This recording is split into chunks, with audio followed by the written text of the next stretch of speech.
Hi everyone, welcome to the HA7 little lab class. Want to go over just today one simple little installation of electric strike and with the HA7. Very simple.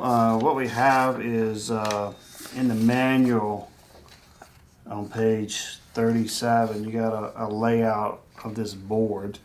And what it's showing is a terminal strip located right here that you wire your accessories and example electric strike and push buttons or key fobs or what have you. You wire that all into this area here. But today we're only going to talk about on this video is electric strike.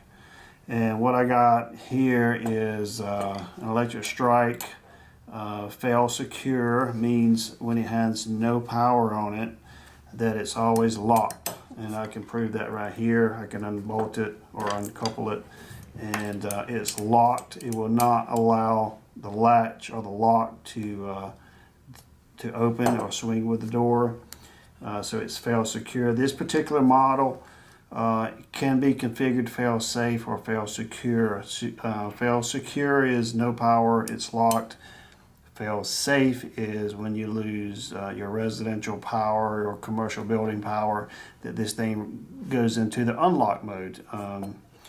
So it's up to you on your application how you need this thing to work. Fire rating requires that it's fail secure.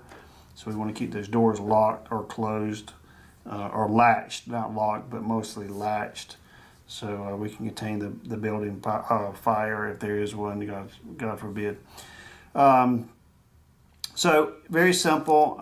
We can look at this lock. We trained our door operator, which is in other videos. We've done that and everything. What we want to do is set up our lock and wire it into our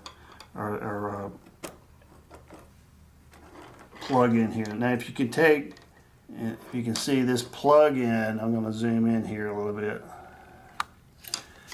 Just comes right out from the board, and it does have nomenclature wordage on here that tells you what to wire and how it goes. And what we have is a lot positive and a lot negative, and that's these two, this red black wire, and that's coming from my strike. And so we're going to zoom in a little more here. I'm not sure if I can get it as good as we need it to be, but if you do take it off, you can see. I'm going to set that aside, and what you can see, maybe we can see it with the photo here. We have this, that's the terminal strip. You can look in the manual and get your reference to your grounds and your 24 volts out, your lock. You can see the lock positive and lock negative right there, so you can do that. I also have another handy piece of little wiring diagram here that maybe you can see. We taken and took the terminal strip, cross-labeled it, and kind of put where maybe you want push buttons or electric strikes to go, in case you need that. Also, once we connect our wires, which is just two wires, we need to determine if this strike is 24 volts or 12 volts. This particular strike will go either 12 or 24, and that tells me they have actually 12 volts listed on the wiring diagram, so that's the wire I chose. The HA7 will come, it will also do 12 or 24 volts out.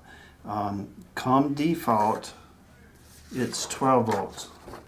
So default is 12 volts, and this is on page 44.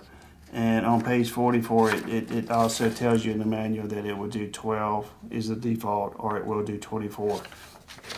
And you do that, you can change on the HA7 the voltage configuration simply by going into your app. I'm not sure if I'm getting that exactly right or how it needs to be, but here we see we're set at 12 volts. I can go back into here and do 24.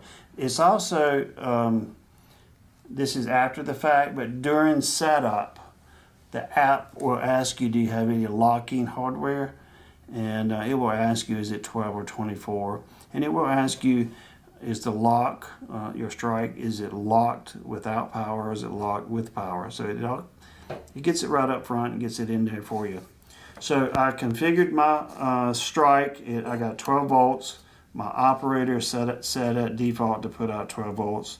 I wired it into the lock, positive and negative.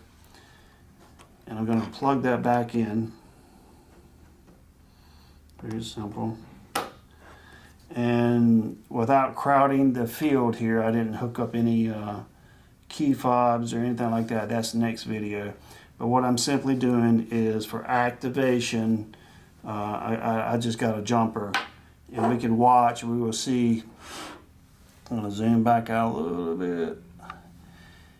Here's the arm connected to the door operator. We will see that move.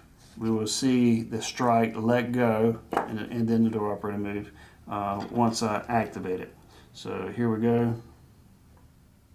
If I can just jump it up.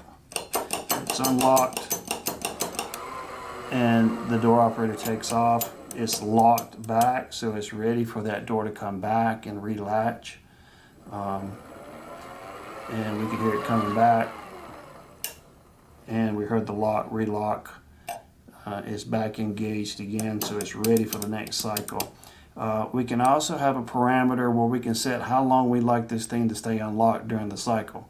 I think I got it on like 2 seconds. So I hit the button, it unlocks, and then for 2 seconds it's going to stay unlocked. And probably when the door is 25% open, going through the open cycle, it will relock. You can play around with those parameters. There's plenty to select from as far as electric strike and electric locking hardware. So just real clear, your door operator comes in 12 volts for output for strikes or locks. I bought a multi-volt strike from HES, and it is configured at 12 volts. And so that's that. And during the operation setup, I told it I had an electric strike. I told it what voltage. I told it what that I liked it to be fail secure, meaning with no power it's locked all the time. And then I did my learning cycle, and I'm off and running. And that's how you do a electric strike on the HA7 Ultramatic slimline door operator.